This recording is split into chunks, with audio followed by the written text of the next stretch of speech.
I panicked a bit, and yet I wanted to keep straight that I wasn't panicking, you know what I mean? It's a funny sort of feeling. You've come to a point in life that you didn't think would ever happen, and it does. You've got to take what's coming. That's the end of it.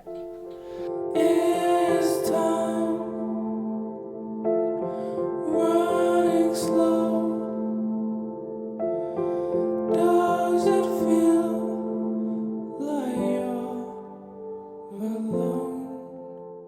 2 weeks. Every day, 9 o'clock in the morning, and you got to be there dead on 9 o'clock in the morning.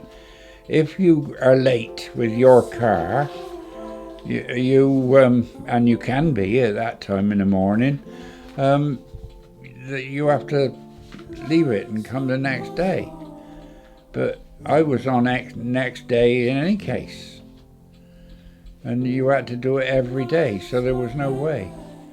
So eventually I understood that I had to go in some transport and just sit and wait for it to come home.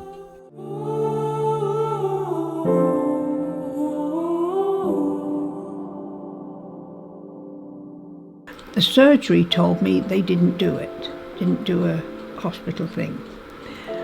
I had to go to the hospital. So I phoned the hospital and they said they didn't do it, you have to go to the surgery. So I thought, well, I don't know where to go from here now. Obviously there's a lot of confusion going on, and poor old Pat and Edith, really don't know what's going on. And it's a stressful time, they're worried about having the treatment, how they're going to get there, because obviously it's important that it's done.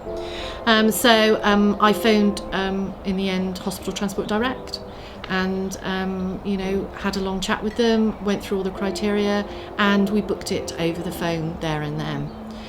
What we also discovered was that the hospital time that had been booked by the department was 9 o'clock in the morning, and living in a rural village miles away from where the treatment was going to take place, we worked out that Pat was going to have to get up at probably about 5:30 in the morning to be ready.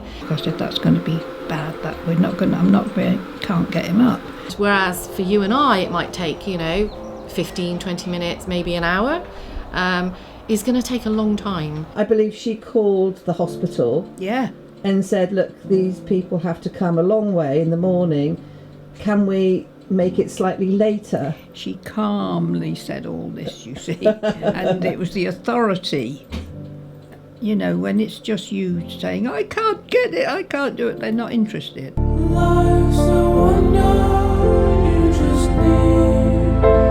You need to be ready from 8 o'clock every morning. Your hospital appointment has now been changed to 10 o'clock. Edith can accompany you. Tina, village agent, and her phone number. Well, she was up with the gods then, No, it was a blessing. You had one of the problems taken away from you, so you could concentrate on the other one.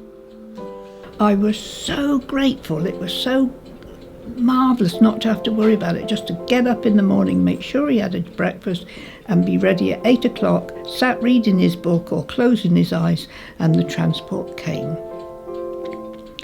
And the chap told us that if for any reason I can't get you there by 10 o'clock, because you're an official transport, you can be accepted. None of this, you've got to come back tomorrow.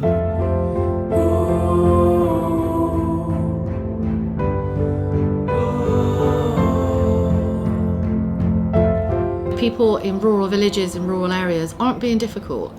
They have lots of issues that people in urban areas don't, and transport is one of them. And so maybe looking at the postcode of where somebody lives would be really helpful. I would imagine in the country that's got to be. There's no other way.